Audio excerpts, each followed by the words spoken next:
Hello everyone, I am Ishika Singhal. Today we'll talk about Single Nodal Agency. It is launched by our Finance Minister Nirmala Sitharaman to increase transparency in governance. Single nodal agency है क्या? ये public financial management system के under में एक dashboard है जो सरकारी scheme के अंतर्गत भेजे जाने वाले पैसों पर नज़र रखता है. आइए इसके बारे में और जानते हैं. So basically it is a dashboard and a system which tracks transfer of funds to states for centrally sponsored schemes and utilization of funds by central agencies. तो जो सरकार द्वारा पैसा भेजा जाता है राज्यों को स्कीम के अंतर्गत और सेंट्रल एजेंसीज़ को, उन पर ये नज़र रखता है. पहले ये जान लेते हैं कि सेंट्रली स्पॉन्सर्ड स्कीम्स होती क्या हैं. दो तरीके की स्कीम होती हैं. एक होती हैं सेंट्रल सेक्टर स्कीम्स और दूसरी centrally sponsored schemes. Central sector schemes जो हैं they are funded 100% by the central government.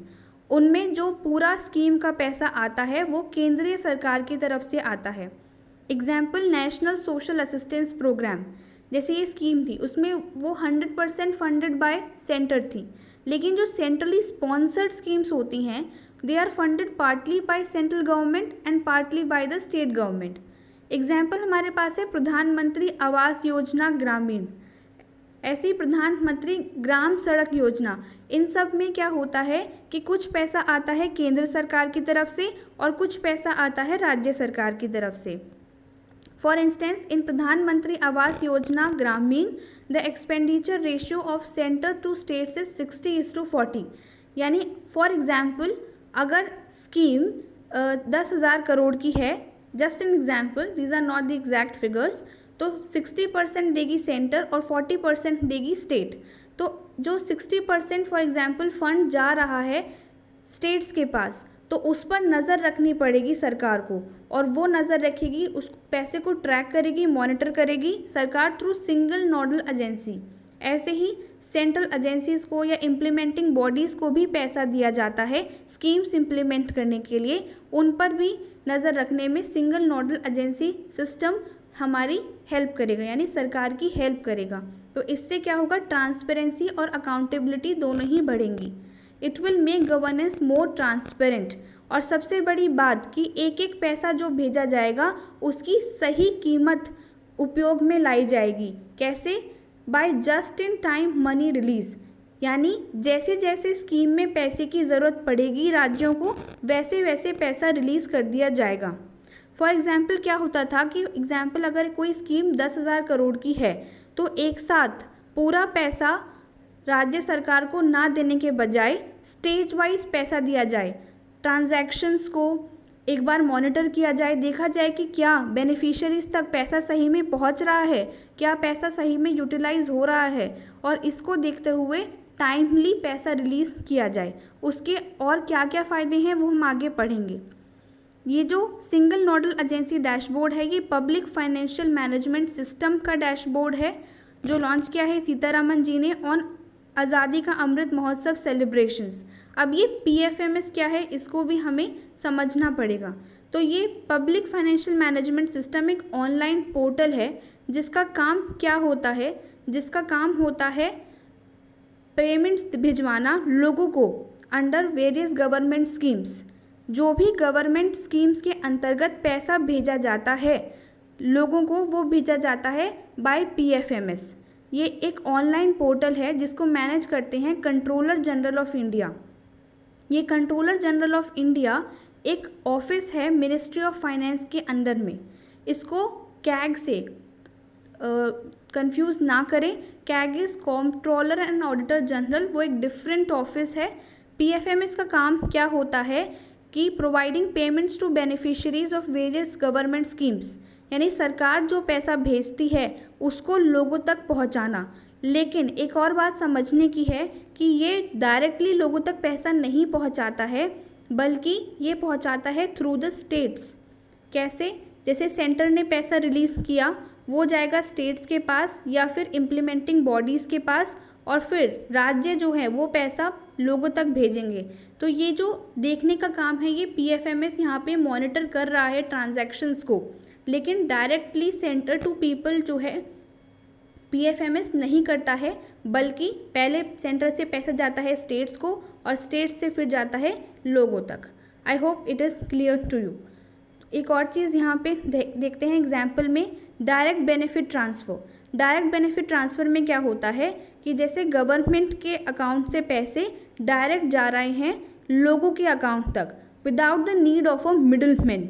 तो ये भी काम आता है PFMS के अंदर में कि लोगों तक जो है पैसा डायरेक्ट ये पहुंचवाता है through the states, and that we have already seen कि किस तरीके से स्टेट्स के थ्रू होके लोगों के पास तक पैसा जाता है।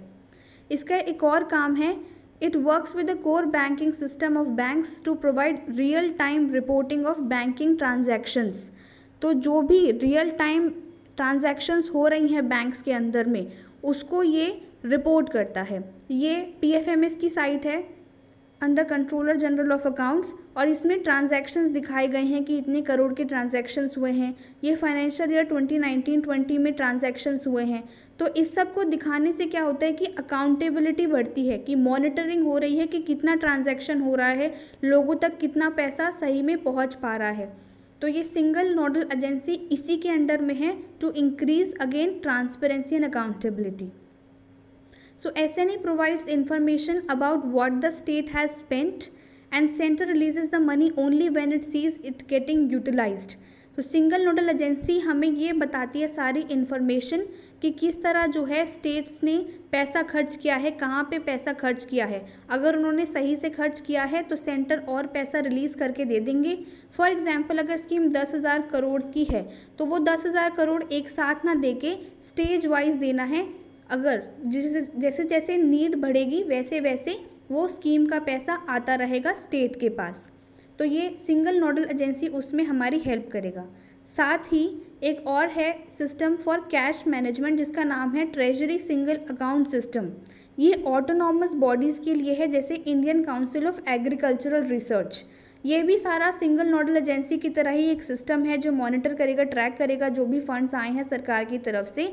बस सिंपल डिफरेंस ये है कि सिंगल नोडल एजेंसी स्टेट्स के लिए है, तो ये treasury single account semi independent या ऑटोनॉमस बॉडीज़ के लिए है। सिर्फ इतना डिफरेंस है, अदरवाइज बोथ आर सेम। और ये जो दोनों ही सिस्टम हैं हमारे SNA और TSA, ये मदद करेंगे सरकार की कैसे इंटरेस्ट एक्सपेंडिचर कम करने में। How they will help cut down the interest expenditure as money would be released at the stage where it is needed। जब पैसे की ज़रूरत है तभी पैसा जो है रिलीज़ होगा, इससे इंटरेस्ट नहीं देना पड़ेगा सरकार को। So let us understand how this would happen. For example just एक मैं रफ फिगर ले रही हूँ, 10,000 करोड़ की कोई फिगर है। अगर मान लो सेंट्रल गवर्नमेंट के पास इतना पैसा अभी अवेलेबल नहीं है, लेकिन स्कीम के लिए स्टेट्स को ये पैसा देना है, तो सरकार क्या करेगी, कहीं से बोरो करेगी, बाहर से बोरो करेगी और फिर स्टेट को ये पैसा देगी। और जो वो लोन लिया है या पैसा बोरो किया है उस पर इंटरेस्ट भी देना पड़ेगा सेंटर को। लेकिन अगर हम स्टेज वाइज पैसा रिलीज़ करेंगे, जब ज़रूरत है जब भी पैसा रिलीज़ करेंगे धीरे धीरे, तो उससे क्या होगा, सेंट्रल गवर्नमेंट को बोरो करने की ज़रूरत नहीं पड़ेगी और ना ही फिर इंटरेस्ट पे करने की ज़रूरत पड़ेगी। So both these systems would help to minimize the interest cost borne by the government of India। तो इंटरेस्ट यहाँ पे जो है वो कम देना पड़ेगा। और ये क्यों इम्पॉर्टेंट है, क्योंकि जैसे हमारे फाइनेंस सेक्रेटरी ने ये कहा है कि specially it is important in difficult year like the current financial year, क्योंकि ये हमारा फिजिकल डेफिसिट कम करने में हेल्प करेगा। What do you understand by physical deficit, ये भी समझ लेते हैं। Physical deficit is total expenditure minus total receipts excluding borrowings. For example सरकार ने साल के अंत में खर्चा कर दिया 11 रुपये का, जस्ट एक एग्जाम्पल है, 11 रुपये खर्च कर दिए, लेकिन टोटल रिसीप्ट्स यानी टोटल पैसा जो आया सरकार के पास वो मान लो 9 रुपये आया। तो डेफिसिट कितने का हो गया, 2 रुपये का हो गया। अब इस 2 रुपये के फिस्कल डेफिसिट, ये जो अंतर आया है 2 रुपये का, यही हमारा फिस्कल डेफिसिट हो गया है। और इस 2 रुपये की भरपाई करने के लिए सरकार क्या करेगी, कहीं से पैसा मांग के लेगी। इसलिए ही हमने टोटल रिसीप्ट्स में से ये बोरोइंग्स हटा दी। तो अल्टीमेटली क्या निकल के आएगा, ये जो फिस्कल डेफिसिट है उसकी भरपाई करने के लिए सरकार क्या करेगी, बोरो करेगी। तो अब स्पेशली जैसे कोविड पैंडमिक के टाइम पे सरकार का जो है एक्सपेंडिचर बहुत ज़्यादा हुआ है as compare to the total receipts. तो ऐसे में फिस्कल डेफिसिट जो है सरकार का बढ़ गया है। अब अगर हम एसएनए और टीएसए जैसी स्कीम से अगर सरकार का इंटरेस्ट का खर्चा जो है वो कम कर सकते हैं, तो इससे जो हमारा फिस्कल डेफिसिट है वो कम हो जाएगा। और ये अगेन हमारी इकोनॉमी के लिए फ़ायदेमंद है, क्योंकि जो हम पैसा ब्याज के रूप में भर रहे हैं वो सरकार कहीं और स्कीम में लगा सकती है या उससे कोई और इंफ्रास्ट्रक्चर बिल्ड कर सकती है। तो ये सब आई होप आपको समझ में आएगा कि टाइमली रिलीज से इंटरेस्ट का खर्चा बचेगा, और इंटरेस्ट का खर्चा बचेगा तो फिस्कल डेफिसिट कम होगा, स्पेशली ऐसे सालों में जब हमारी इकोनॉमी अभी नई नई रिकवरी के पाथ पे आई है पैंडमिक के बाद। So let us recapitulate the various advantages of single nodal agency system and transfer single account system। तो इससे क्या होगा, this will lead to increase monitoring of public money. जो पब्लिक का पैसा है, टैक्स पेयर का पैसा है, उसकी मॉनिटरिंग, उसकी ट्रैकिंग और ज़्यादा बढ़ जाएगी। तो इससे क्या होगा, बेटर यूज़ हो पाएगा पब्लिक मनी का, क्योंकि करप्शन के और लीकेजेस के चांसेस कम हो जाएंगे। बीच में कोई इस पैसे के साथ गड़बड़ नहीं कर पाएगा। डायरेक्ट सरकार से लेकर बेनिफिशियरीज तक वो डायरेक्ट पैसा पहुंच पाएगा। मनी टाइम पे रिलीज़ होएगी, इसलिए इंटरेस्ट का खर्चा भी कमी होएगी। बिल्कुल नहीं कह सकते कि ये ख़त्म हो जाएगा, yes, but it will be reduced. अब आप बोलेंगे कि इंटरेस्ट एक्सपेंडिचर जो है इतना हम इस पर क्यों फोकस कर रहे हैं, because as said by finance secretary, ये जो इंटरेस्ट एक्सपेंडिचर की अमाउंट है ये कोई ट्रिवियल अमाउंट नहीं है, बल्कि एक सिग्निफिकेंट अमाउंट है। तो अगर हम इसको रिड्यूस कर सकते हैं तो हमारा फिस्कल डेफिसिट भी जो है वो कम हो जाएगा, और ट्रांसपेरेंसी और अकाउंटेबिलिटी तो बढ़ेगी ही। तो this was all for this video. If you like this video, then please hit the like button and share and subscribe the channel. Thank you.